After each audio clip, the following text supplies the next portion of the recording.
Bonjour à tous. Aujourd'hui, on va présenter l'évaluation de analyse du manuel.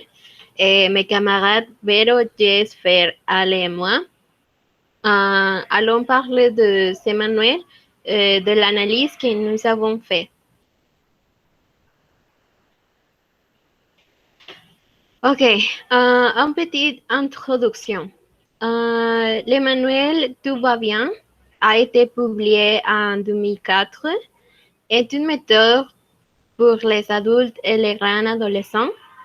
Et ses auteurs sont Hélène Auger, María Dolores Cañada Pujol, Claire Marlin et Lucia Martin.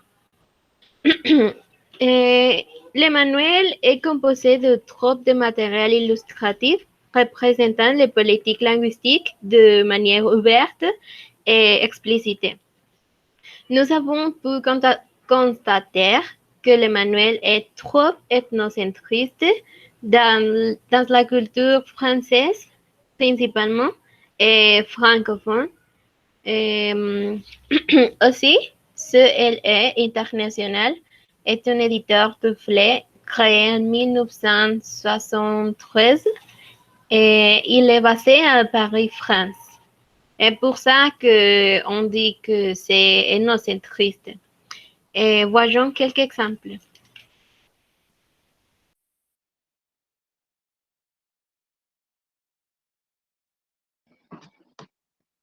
Les objectifs et contenus de Tout va bien, c'est l'acquisition d'un niveau de communication minimum en français. Les objectifs de la méthode ont été déterminés à partir du cadre européen commun de référence et c'est pour niveau A1 et A2. La politique linguistique implicite là est que ce manuel vise à promouvoir et diffuser la langue française, à défendre la communication par des activités simples dans toutes les unités.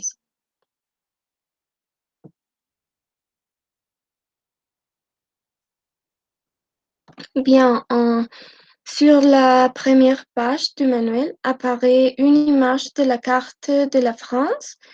La carte couvre toute la page. C'est très très grand.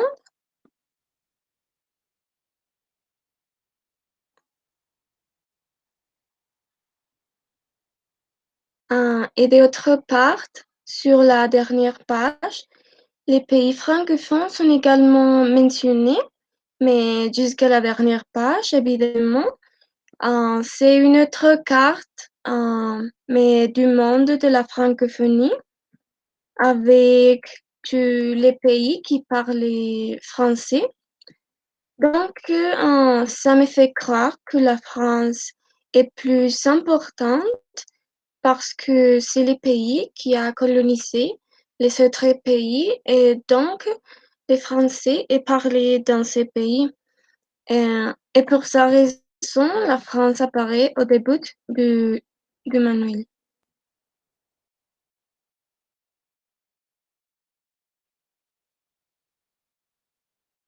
Alors, on va réviser les objectifs de chaque unité du manuel et nous verrons lesquels ont une politique linguistique implicite et puis nous analyserons certaines activités de chaque unité.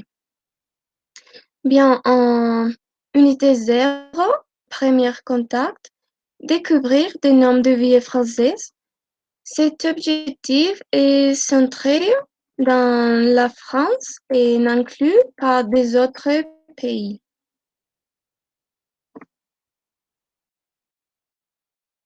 Par exemple, dans cette activité, l'enseignement de langue rencontre les caractéristiques parisiennes et montre aussi des endroits magnifiques et touristiques de la ville. Avec cette activité, les étudiants découvrent l'attrait de Paris et en même temps apprennent l'alphabet français. Il s'agit donc de promouvoir à la fois l'attraction touristique et l'envie de connaître Paris et aussi promouvoir le français comme langue.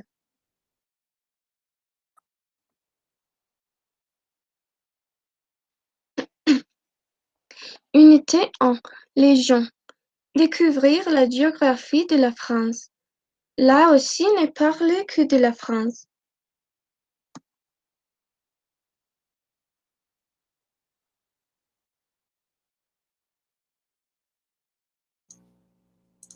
Dans cette activité, il y a des images de chaque pays où l'on peut remarquer les stéréotypes clairs même du même pays du livre qu'est la France, dans lequel il montrait la tour Eiffel, comme si elle en était la surreprésentante.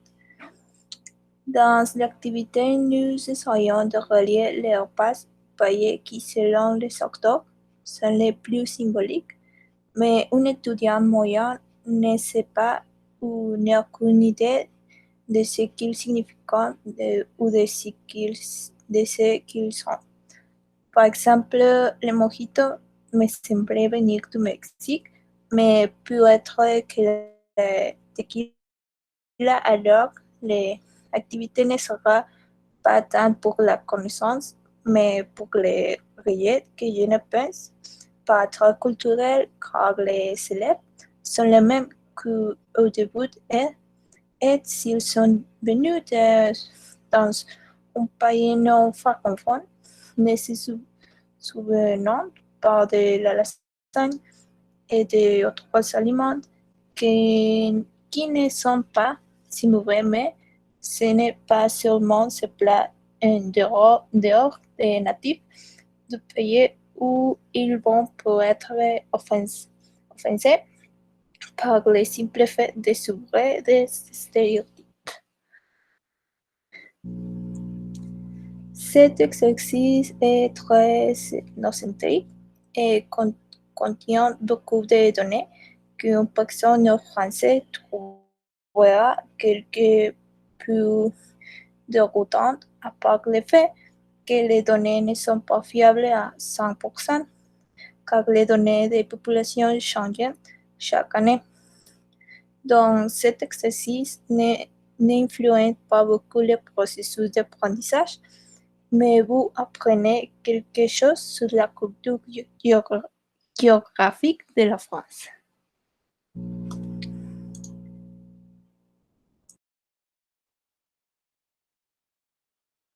Unité 2. Rythme de vie. Découvrir les pays francophones européens. Les pays autres que la France sont inclus, mais ne sont que des pays francophones d'Europe. Ils n'incluent ni l'Afrique ni l'Amérique.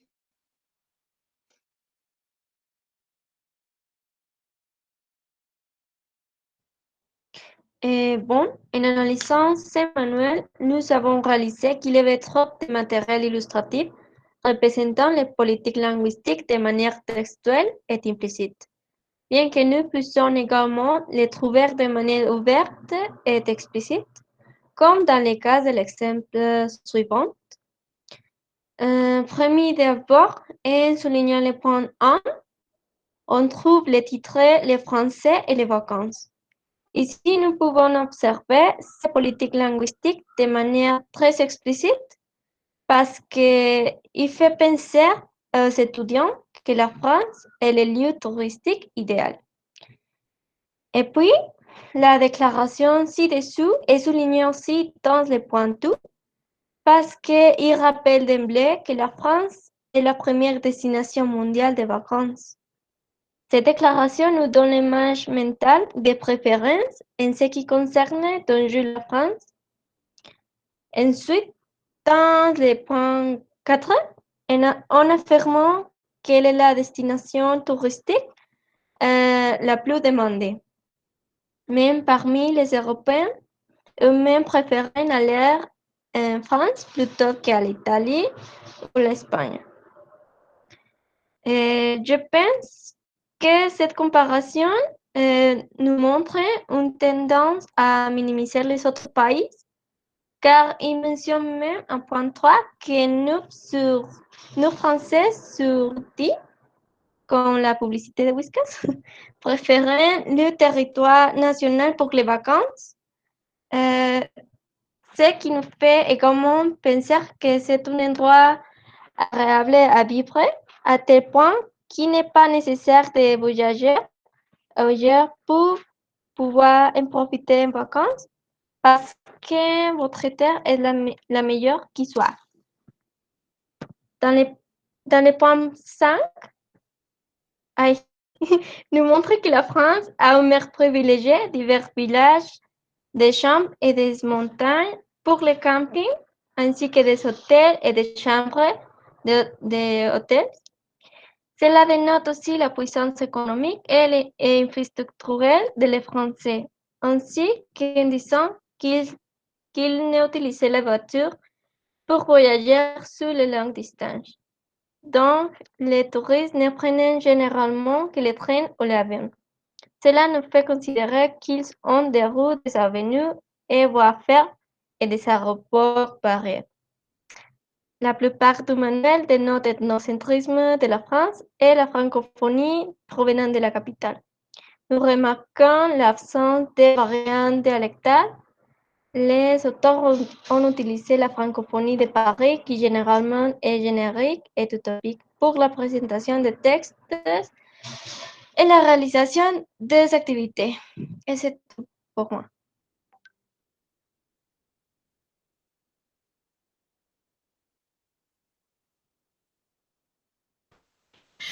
Dans cette partie, le thème général est la gastronomie et comme on fait le Noël en différents pays ou partout du monde. Il se concentre sur l'Europe et le premier pays de référence est la France. Et évidemment, est très ethnocentriste. Et puis, on a la Suisse et la Belgique.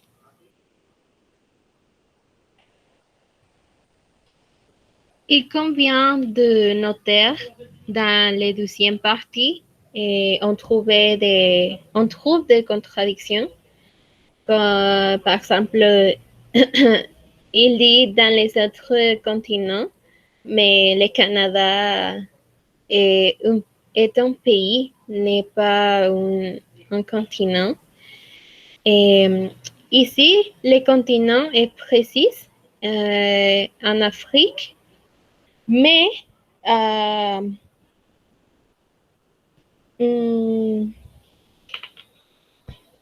c'est généralisé tous les pays africains, mais no sabemos si en África, o sea, todos son musulmanes, o lo siguen siendo, o si de verdad se celebra así en todos lados. Entonces, nous avons dans les dernières parties, on peut voir les Antilles.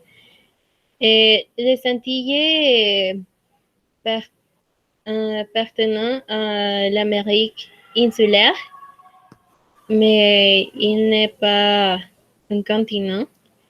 Et puis, île de la Réunion, cette île appartient au continent africain, mais, o sea, sigue perteneciendo también a la Unión Europea, o sea, bueno, a la francesa. Finalement, île Maurice, cette île appartient au continent africain et se trouve sur les côtés de l'île de la Réunion, c'est-à-dire están juntas, pues, y las dos pertenecen al continente africano, pero siguen siendo pues, se habla francés y todo eso. Pero para alguien que no sabe realmente la localización geográfica de cada país o de cada continente, o sea, sí sería muy confuso que le pusieran que, o sea, que de los otros continentes y pongan pues Canadá, siendo que Canadá es un país. En conclusion, il précise d'abord les continents et les pays appartenant, mais dans les deuxième sections, il dit autres continents, mais ne nomme que l'africain et les autres. O sea, es decir, pues, o sea, los demás quedan al aire, pero pues Francia no, porque pues pertenece a Europa. C'est tout.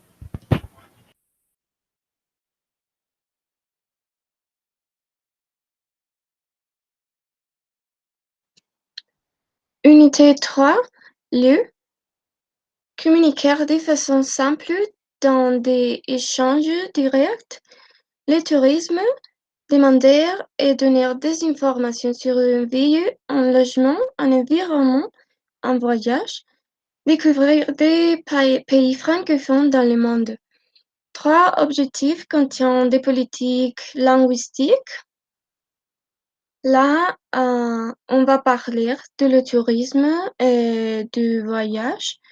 Donc, l'objectif de cette unité est de fournir des ressources nécessaires aux touristes pour visiter les pays francophones du monde entier, car ici, elle inclut déjà d'autres pays en dehors d'Europe.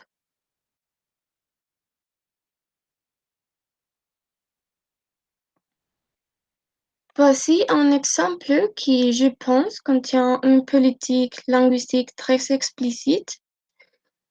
L'activité à l'inclusion des pays francophones. Cette page présente 4 villes. Marleton, qui est en Amérique. Top 300 prix, qui est en Amérique aussi. Abomka, dans l'Afrique. Et Tepeape, dans la Polynésie. Les manuels incluent les pays francophones, mais ne leur donnent pas beaucoup d'importance parce que les informations sont rares et ne représentent pas attractivement les pays. Et dans la partie linguistique, apparaissent des expressions idiomatiques locales de chaque endroit.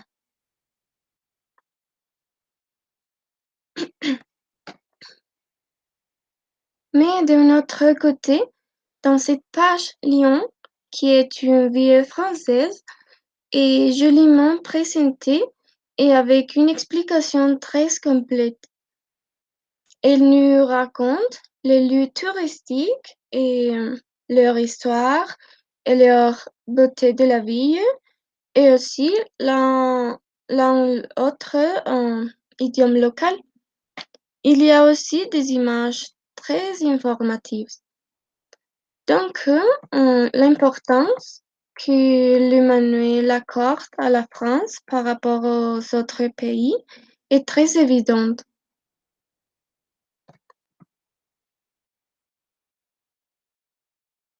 Je pensais qu'il était important d'ajouter que le manuel parle de la francophonie comme une organisation unique et très particulière au monde et nous fait réfléchir avec des questions qu'il pose aux étudiants.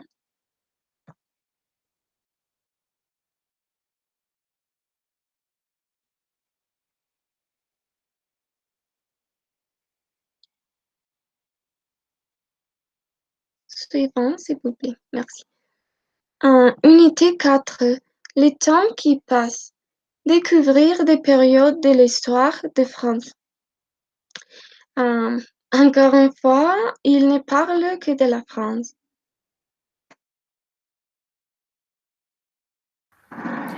Ici, nous pouvons observer deux activités qui appartiennent à l'unité 4. Dans la première, on cherche que les élèves apprennent sur la mode française et qu'ils soient conscients de sa influence mondiale à partir d'un enregistrement et de certaines questions. Donc, c'est une manière très simplicite de présenter les politiques linguistiques qui représentent le prestige de la France dans la mode. Mais nous pouvons observer aussi des éléments explicites comme cette image d'un homme qui porte des vêtements qui étaient à la mode au début de l'an 2000 en France. Bien que connaître l'importance de la mode française ne fait pas partie des objectifs écrits, mais les auteurs le font de manière implicite. Et dans notre image, comme l'a mentionné déjà ma collègue Fernanda, l'histoire de la France est présentée de manière très courte et illustrative, mais très explicite. Les informations que les auteurs donnent sur chaque élément symbolique de ce pays, comme la baguette, le tonneau, la baignoire, la carte nationale d'identité, c'est très synthétique, c'est-à-dire l'année d'origine de chacun et ce qu'il représente. Ensuite, il y a aussi trois questions qui ont pour but non seulement que l'élève donne une justification, mais aussi qu'il prenne en compte les avantages qu'il aura quand il visite ce pays grâce à cette histoire. Le suivant, s'il vous plaît.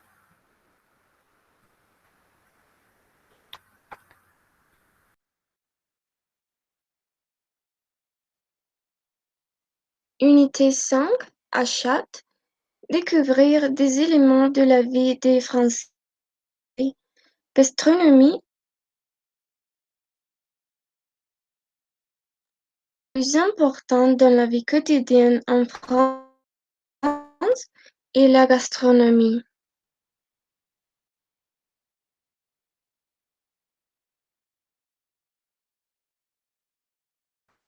Bien, dans cette page, la plupart des politiques linguistiques que nous pouvons trouver sont explicites et ouvertes et sont liées aux stéréotypes de la gastronomie française. Les auteurs n'utilisent pas seulement les images pour la représenter, mais ils donnent aussi des conseils et expliquent comment commander ces aliments. Et bien sûr, ils ne peuvent pas manquer de l'expliquer de manière très élégante. Donc, si vous voulez boire un café, demandez. Si vous voulez manger sur le pouce, demandez. Si vous voulez du vin, commandez. Donc, ils mentionnent les différents types de chacun d'eau, comment ils peuvent les commander et en plus les horaires de repas en France. Cependant, nous pouvons également observer des éléments implicites comme la phrase qui dit un repas sans fromage est comme un jour sans pain. Alors, ils cherchent à faire en sorte que les élèves se sentent aussi partie de ce manière et rythme de vie. Et c'est tout pour moi.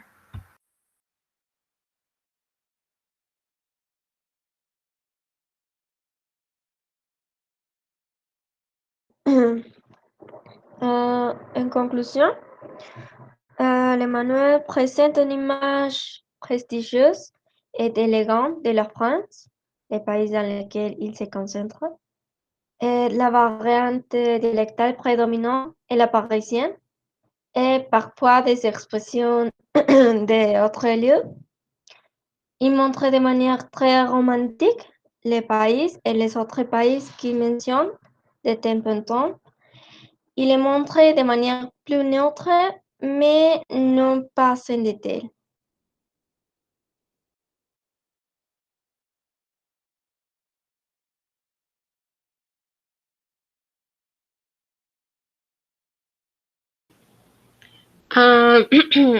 Puis, est ethnocentrique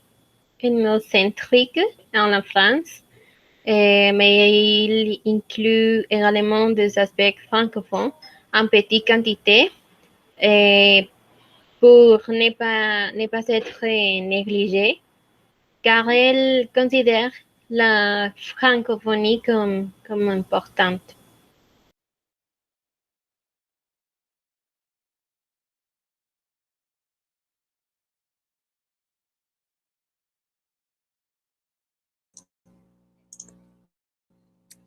contient des stéréotypes très marqués tant de France, Paris, que d'autres pays dont le Mexique. Et c'est tout pour nous. C'est fini. Merci beaucoup pour votre attention. Merci. Merci. Merci. Merci.